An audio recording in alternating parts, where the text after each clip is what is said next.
Angelo, salamat sa pagligtas mo sa akin. Wala yun. Tsaka, yung nangyari kanina. Sorry ah.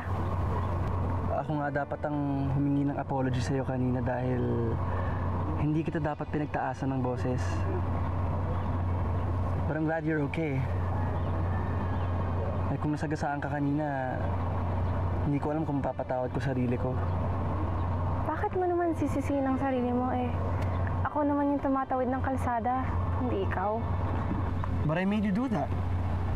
It was my fault. Just like before. Kumunti ka naman ma-aksidente at masagasaan nung 10 years old ako. Hindi ka rin ba tumitingin sa kalsada? Katulad ko. Alam mo, I couldn't do that before. Kasi bulag ako ng bata ako. And if it wasn't for that girl who saved me, wala siguro ako dito ngayon. Bulag ka dati?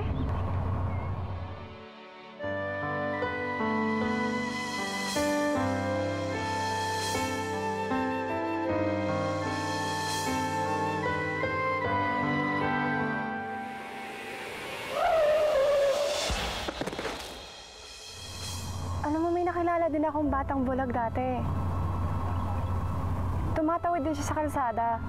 Muntik na rin siya masagasaan, kaya niligtas ko siya. Talaga? Saan? Doon sa amin, sa San Rafael. Doon din ako muntikan ma-aksidente dati. Doon? Ikaw tayo ba yung Jessa na yun?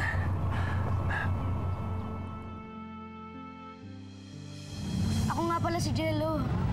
Ano yung pangalan mo? Ako si Jessa.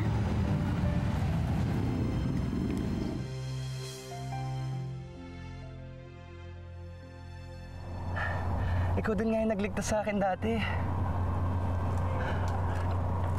Ang laki pala ng utang na loob ko sa'yo. Niligtas kita nun. Niligtas mo ako ngayon. Quits tayo. No, we're not.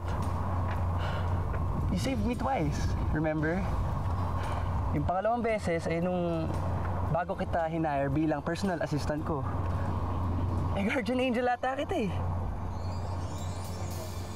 Narito lang ako, naghihintay sa'yo, o giling. Narito lang ako.